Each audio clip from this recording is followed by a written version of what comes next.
আমরা অনেক ডিপার্টমেন্টের এক এক করে শ্বেতপত্র বা হোয়াইট পেপার আনব, যে ধরনের দুর্নীতি হয়েছিল সব ডিপার্টমেন্টে, কোনো ডিপার্টমেন্ট বাদ যাবে না। তৃণমূল সরকারের জমানায় কোন দপ্তরে কি দুর্নীতি হয়েছে তা নিয়ে শ্বেতপত্র প্রকাশ করবে বিজেপি সরকার। বিধানসভা ভোটের প্রচারেই বিজেপি জানিয়েছিল ক্ষমতা এলে রাজ্যে তৃণমূল সরকারের দুর্নীতি নিয়ে কড়া পদক্ষেপ করা হবে। এদিন অর্থমন্ত্রী স্পষ্ট করে দেন, জনসমক্ষে আনা হবে তৃণমূল সরকারের বিভিন্ন দপ্তরের সিএজির অডিট রিপোর্টও।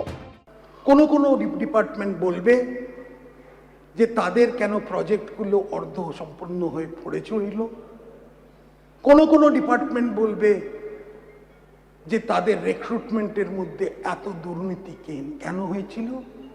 আর সব ডিপার্টমেন্টই কন্ট্রোলার আর অডিটর জেনারেলের যে রিপোর্টগুলো এসছে, যেগুলো আপনারা দেখতে পাননি এতদিন ধরে, আমরা কেউই দেখতে পাইনি, সেইগুলোকে আমরা পাবলিশ করে দেখাবো।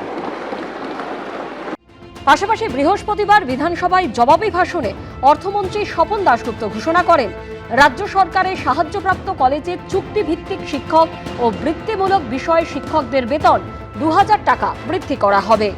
স্টেট এডেড কলেজ টিচার্স তাদের যে দাবিটা তারা রেখেছেন সেটা আমরা কিছুটা মেনে নিলাম। তাদের মাসিক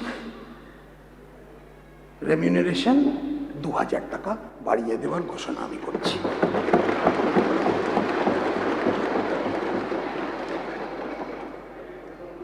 ভোকেশনাল টিচার যারা ন্যাশনাল স্কিল কোয়ালিফিকেশন ফ্রেমওয়ার্কের মধ্যে আছে, তাদের একটা অনারেরিয়াম দেয়া হয়, সেটা স্টেটের রাজ্যের শেয়ার থেকে 2000 টাকা আরো বাড়িয়ে দেওয়া হচ্ছে।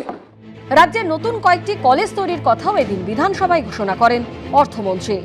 আশাবুল হোসেন, উজ্জ্বল মুখোপাধ্যায় ও কৃষ্ণেন্দু অধিকারীর রিপোর্ট, এবিপি আনন্দ। অযথা ফাঁসানোর চেষ্টা করা হচ্ছে বলে মনে হচ্ছে না। অপরাধের একাধিক প্রমাণ রয়েছে। অভিষেক বন্দ্যোপাধ্যায়ের আত্মসহায়ক সুমিত রায় সম্পর্কে এমনই মন্তব্য করলেন কলকাতা হাইকোর্টের বিচারপতি জয় সেনগুপ্ত।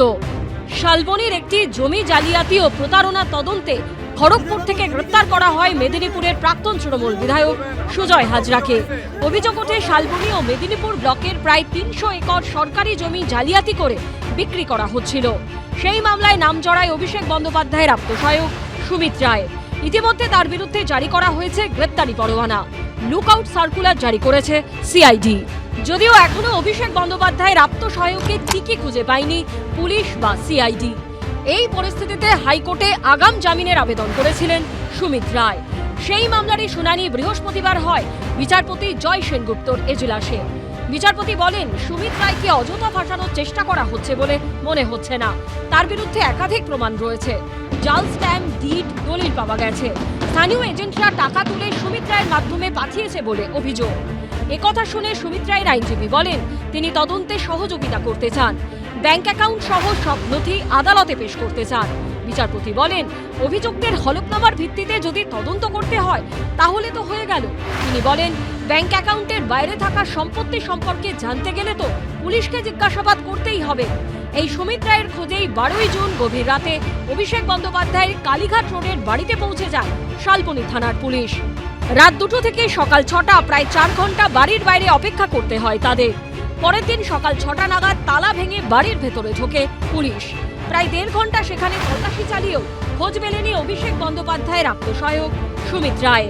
এই সুমিত রায়ের মামলায় এদিন রাজ্য সরকারের তরফে আদালতে দাবি করা হয় 300টি জমির ভুয়ো নথি তৈরি করে বিক্রি করা হয়েছে। পাল্টা সুমিত রায়ের আইনজীবী বলেন, কারোর জমি কেড়ে নেওয়া হয়েছে বলে অভিযোগ হয়নি।